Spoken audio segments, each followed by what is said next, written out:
Hi Piccolo players and flute players. This is a practice guide to The Flight to Neverland from the movie Hook by John Williams. So our part is really just a series of scales, which is the whole reason why it's really important to practice your scales or be very proficient in scales. If you're good with all your scales, you can play music like this, even though it looks kind of insane on paper.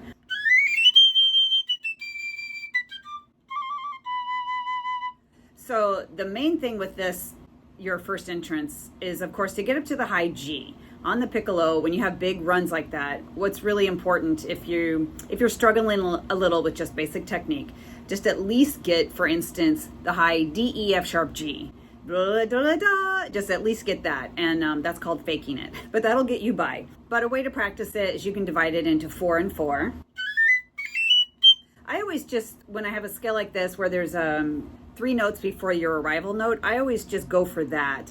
So I aim for the D natural because it feels good in the fingers. And then D, E, F sharp, G is pretty easy. And I always use the middle F sharp just because it's a little smoother. It's less glitchy than the regular F sharp, but whatever works for you. That's kind of how I'm grouping it in my mind. At 14, you get a little of the tune. And then at 17, G major scale, G major scale, G major scale. It's just G major scale all through there, just starting on different notes, but just focus on your starting note and your arrival note and just play a G major scale in the middle. That's all you're doing. You're not reading every individual note. So at 14,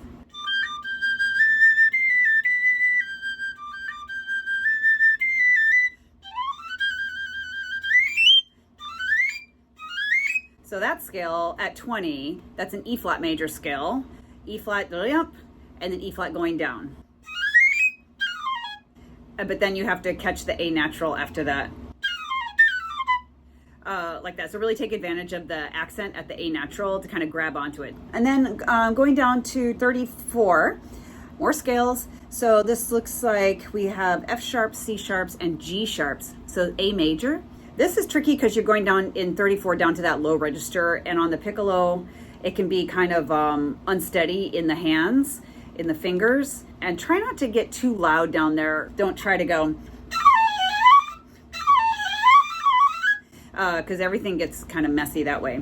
So just try to keep control of your fingers is the more important thing so that you can stay with it, keep all your notes glued to get up to the high E, because people will hear that. Well, what they'll hear is if you don't make it. They'll hear that or notice it. And then here, use the middle F sharp. It's just a little smoother. And then, where do we go back to piccolo? Here we are at 68, scales. So again, the most important thing, it's E flat major scale that you arrive on the high D right at beat 4. And then you have 1, 2, 3, 4, and then 1. Again, if this is difficult, technique-wise, just make sure you get high G to the A flat.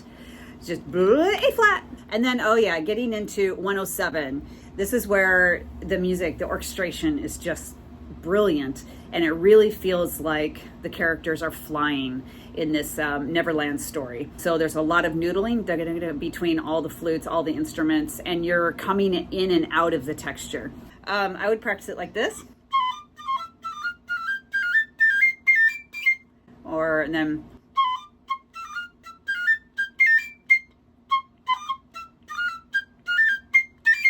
just a bunch of different ways.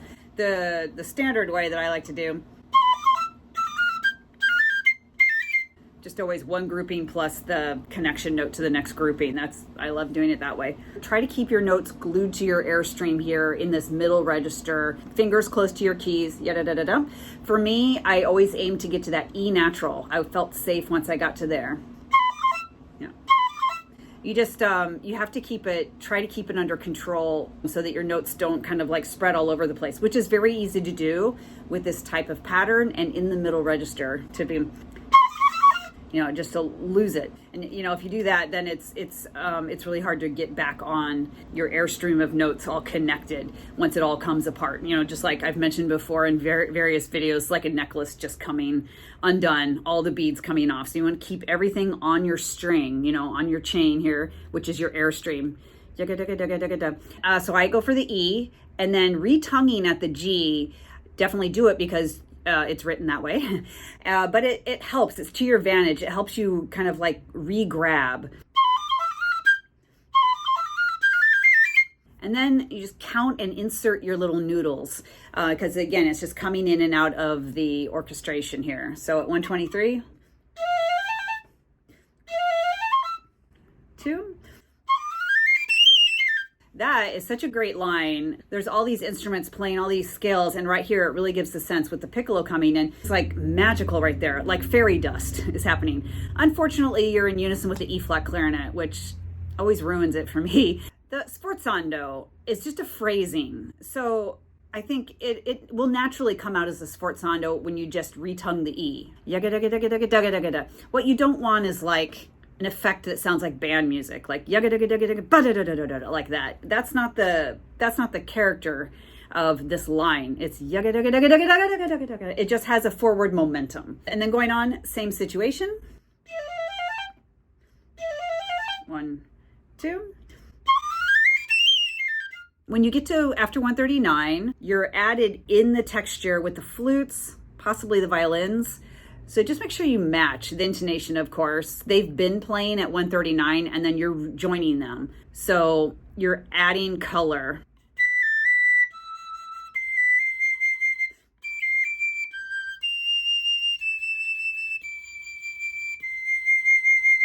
So match the vibrato in the style that the flutes and violins are doing as best you can. After 156, F major scale.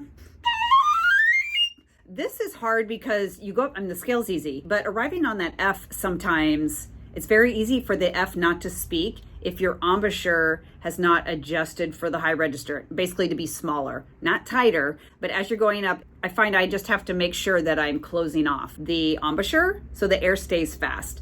So sometimes that F doesn't speak if you don't adjust your embouchure. And then the next scale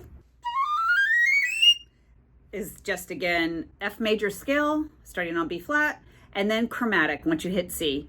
So scale, scale, chromatic, F is kind of how I'm thinking of it. I'm not reading B flat, C, D, E, F, you would never make it in time. The next part here is where, of course, it gets harder when you have the thirds.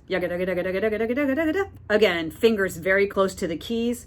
Airstream has resistance to it, so you can glue on those notes. And try not to overblow middle register D, C, E, D, that first set of 4. Because if those start to come unglued, then it's really hard to get back on. And you don't have to play very loud right here at the beginning. You want to make sure, like I said, you stay glued onto your airstream so that you can do ta, ta, ta at the top, because people will hear that. If you're really struggling and it's causing you to derail completely and not get the top part, which you need, modify it so you can do something like, something like that. Just modify it for yourself. Again, it's called faking it. But of course, try to get all the notes. Next thing, same situation at 170. You really need to get to the top, F, E, G, F, A. That is very much heard. Practice it in little spurts, going something like,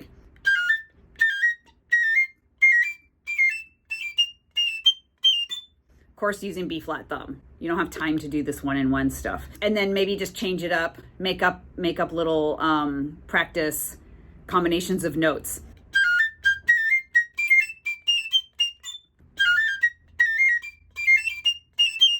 Okay, and then you've got